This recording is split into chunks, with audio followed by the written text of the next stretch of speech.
You are listening to KSG Podcast. This is a short, crisp, concise, exam-oriented, edited editorial for civil services aspirants.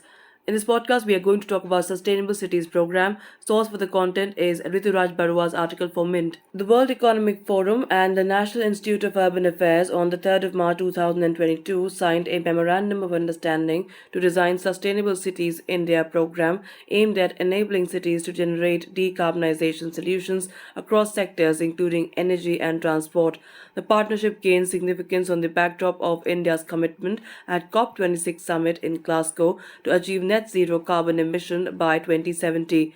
The Sustainable Cities India intends to enable cities to decarbonize in a systematic and sustainable way that will reduce emissions and deliver resilient and equitable urban ecosystems.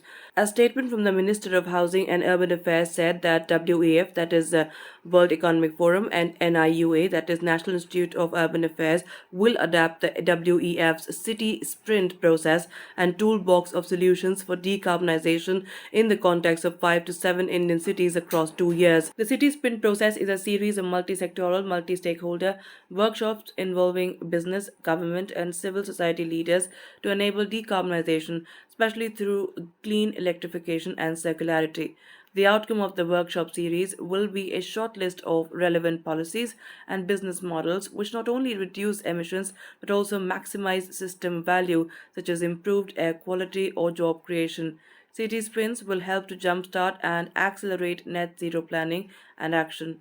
The process uses the Toolbox of Solutions, a digital platform containing over 200 examples of clean electrification, efficiency, and smart infrastructure best practices and case studies across buildings, energy systems, and mobility from over 110 cities around the world. The city sprint process is also expected to enable cities to run pilot solutions, and based on their findings, India will be able to contribute 10 to 40 best practice case studies, which will be integrated into the toolbox of solutions and showcased across the world.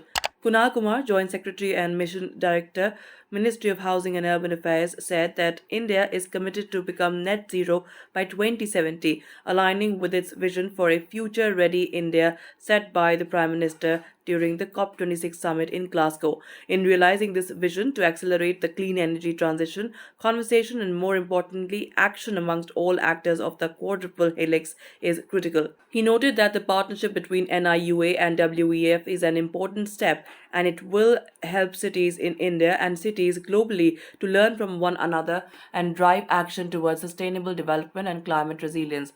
World Economic Forum said, and I quote, "New models of public and private collaboration are needed to make progress towards net zero goals. The City Sprint workshops are designed to enable government and business leaders to work together to identify and implement solutions across energy, mobility, and the built environment." Unquote.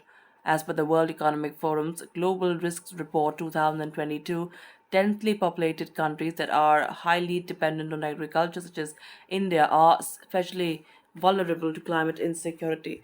That's it for this podcast. Thank you so much for listening. To join KSG India courses and to crack the ICE exam, visit ksgindia.com. You can also get a PDF of this podcast on ksgindia.com. Thanks for listening.